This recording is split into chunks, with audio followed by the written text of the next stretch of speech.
Good morning. It is a 2 for Tuesday YouTube live channel. Good to see y'all YouTube live. I'm going to come back again. We had a ground lift issue on the direct box, so I'm going to reshoot this one for you. A lot of the questions that I had yesterday from a couple different drum chats and forums, we were discussing different technical issues. I have that in the previous stream. We'll add that in. Let me go ahead and restart my warm-up. Good morning.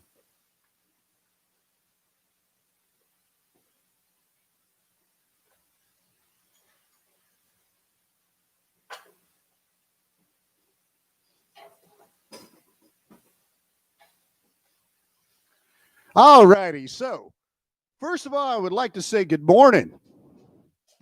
Second of all, I would like to say it is 2 for Tuesday. And what I like to do is give you a couple of tips. And I would like to give you a couple of different visuals on the kit. So I'll play the red one, the maple, my DW design maple, my beautiful kit that we got. I don't know, it's already been like 5 or 6 years. Love this kit right when it first came out. The next thing I'll do is go to the DW Design acrylics, the seamless acrylics. Love them. So give me a moment.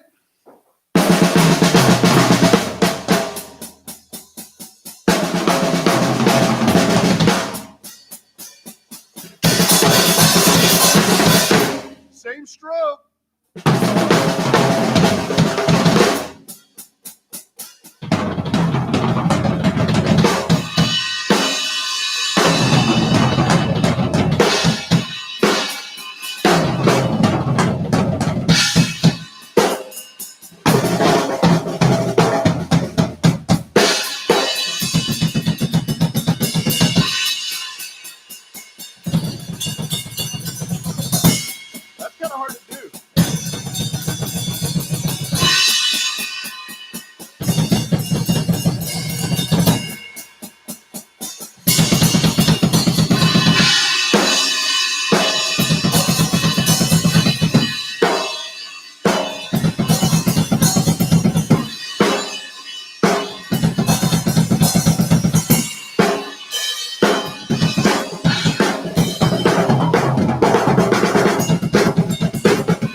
Okay, so that was just a warm-up. That wasn't playing. That wasn't grooves. That was nothing but just getting movement going. That's all we did there. So now what we're going to do is we're just going to talk about stuff that were in drum groups yesterday. I went in this earlier. Allow me to return to the computer over there. That warm-up was strictly to show you something you do with your double bass kit to get going. No groove, nothing. Just working. So get me over there, hold on.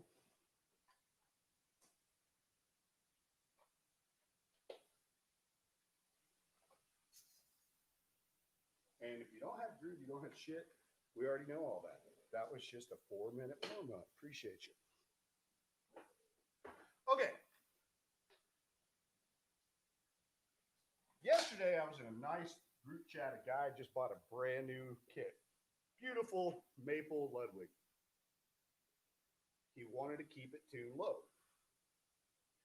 This is stuff we discussed over the years There's so many ways to do this. The way I figured out, if you have tension rods that are coming off the lug, because you like to have it tuned low, you want to get the big boom, but you don't have the big boom, such as the 808 sound in the back of someone's truck. You want the 808 sound that's smooth, but you don't want the rattle out of the trunk. A lot of times that's what that might sound like. He goes, why do I keep getting these loose? I'll play one song or, okay, here's what you got to do. You take those lugs off. Actually, the tension rod's off. You get those little washers. You pull them off. You get the little tacky glue like you sort metal with or something like that. You stick those little washers in there and you put them back on there. Well, that's not going to work for me. I don't want to do that. Okay, you can pack cotton inside the lug casing. Don't want to do that? Well, you don't have to do that either. You can go right over to your hardware store and get some aircraft quality washers. These are sometimes carbon fiber fitted. Sometimes they are actually just a plastic or a poly resin. Hell, if you're good, you can make them yourself. You can actually get a die, pieces of plastic, and you have to cut them in a circle.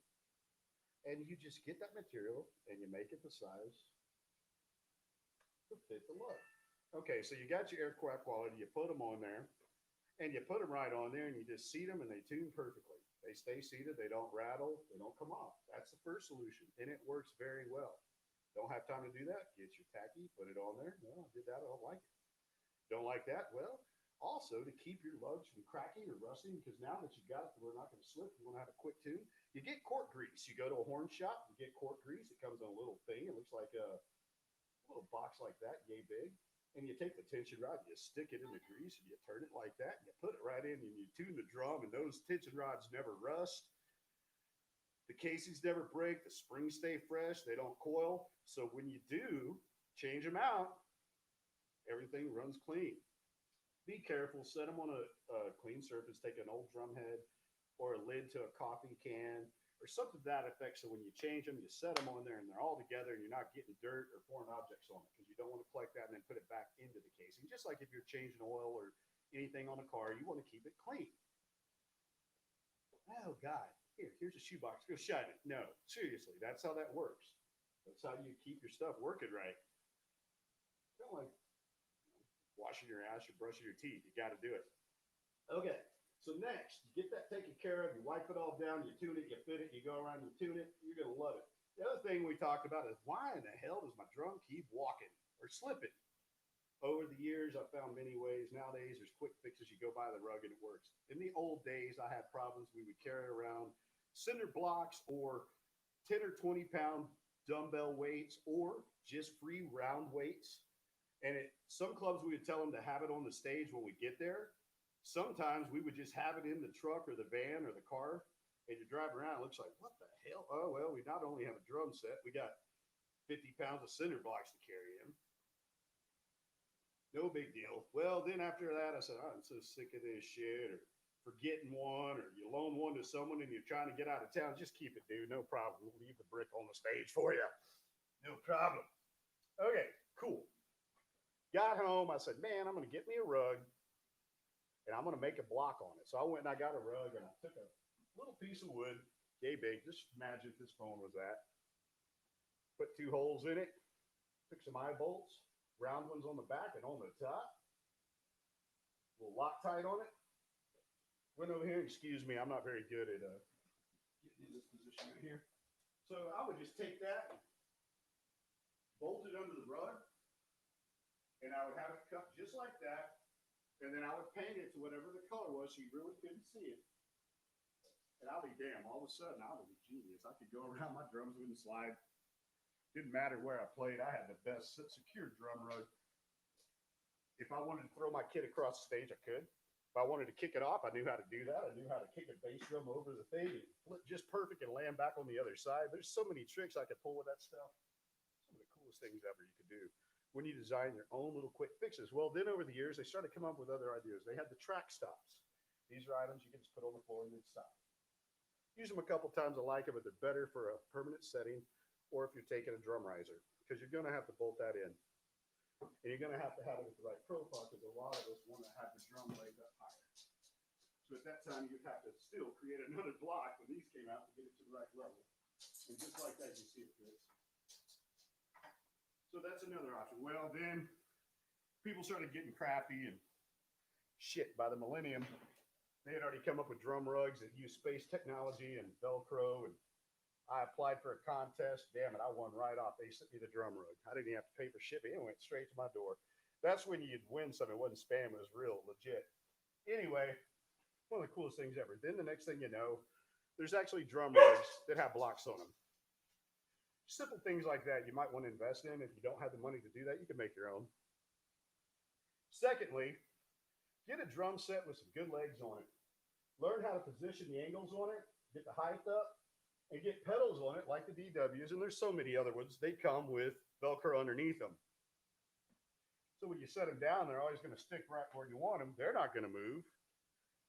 The bass drum might move, but the pedals won't. If the pedals are staying fitted, believe it or not, the bass drum's not going to slide.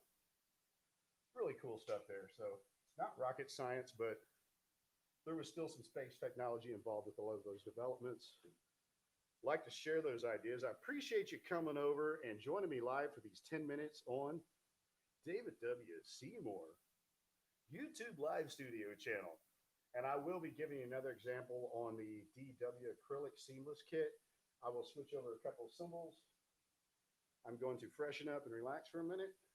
Save this one and share it. I already had 2 more done, but I didn't like what they did. So let me end this one. Have a great 2 for Tuesday. Houston, Texas, USA, worldwide. Drum on.